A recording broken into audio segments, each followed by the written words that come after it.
Connaissez-vous l'histoire de Hakim Bérebou, alias Marcassin? Hakim Bérebou, 40 ans, alias Marcassin ou encore la Baleine, est l'un des boss du trafic de cannabis dans le sud de la France. Marcassin, c'est une guerre de gangs qui fait plus d'une vingtaine de morts à Marseille, plusieurs centaines de kilos de cannabis, ainsi que de la cocaïne importée chaque mois en France, et 7 années de cavale. Hakim Bérebou grandit dans les quartiers nord de Marseille, à la Cité des Flamands, dans le 14e arrondissement. Pour Hakim, l'école du crime se fait en famille.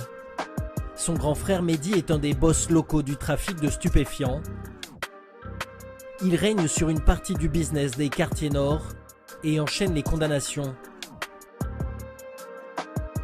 Très vite, Hakim devient son second dans l'organisation du trafic. Depuis la fin des années 90, le milieu traditionnel corso-marseillais a perdu le contrôle du trafic de stupes. La voyoucratie est désormais composée de petits royaumes du deal, installés dans les différents quartiers chauds de la cité phocéenne. Les frères Bérebou organisent l'importation de centaines de kilos de cannabis depuis le Maroc. Acheté environ 900 € sur place, il est revendu jusqu'à 4 fois son prix en France. Un business juteux, mais aussi très dangereux. Le clan Bérebou se découvre rapidement un ennemi mortel. Un autre clan, les Remadnia, une famille de la cité voisine du Fond Vert. Ils s'affrontent dès le début des années 2000 pour le contrôle des différents points de deal du nord de Marseille.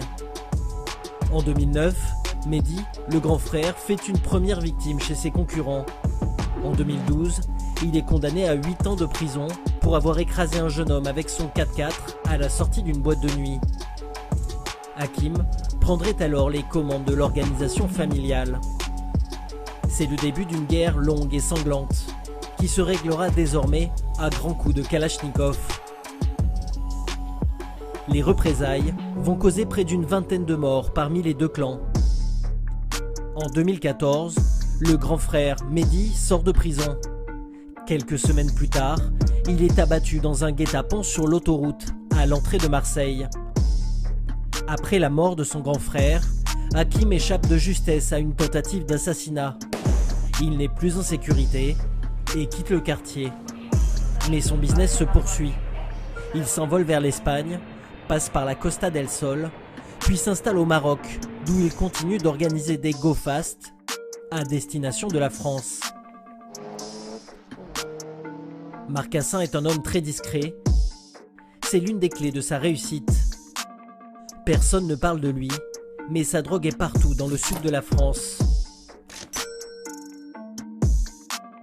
À Marseille, la guerre se poursuit, mais personne n'ose balancer Marcassin.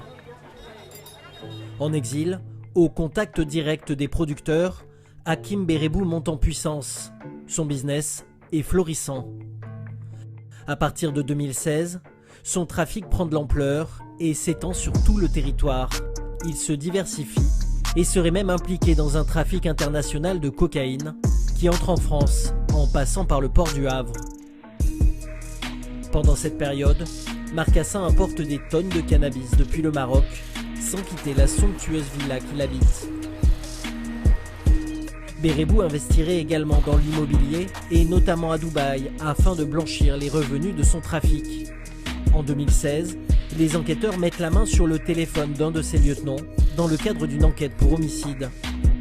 Ils exploitent les données du cellulaire et retrouvent la trace de Marcassin aux Émirats Arabes Unis. Bérebou y effectuerait des séjours de plus en plus réguliers en vue de s'y installer. La chasse à l'homme commence. Bérebou est placé sur la liste rouge d'Interpol. Le 18 février, Marcassin est arrêté en pleine rue à Dubaï, après plus de 7 ans de cavale. Pour s'échapper, il tente sans succès de corrompre les policiers avec une grosse somme d'argent en liquide.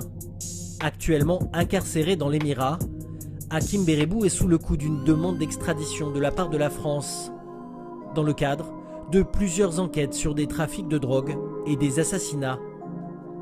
Mais Marcassin n'a pas dit son dernier mot. Il a engagé une bataille judiciaire depuis Dubaï pour contester son extradition.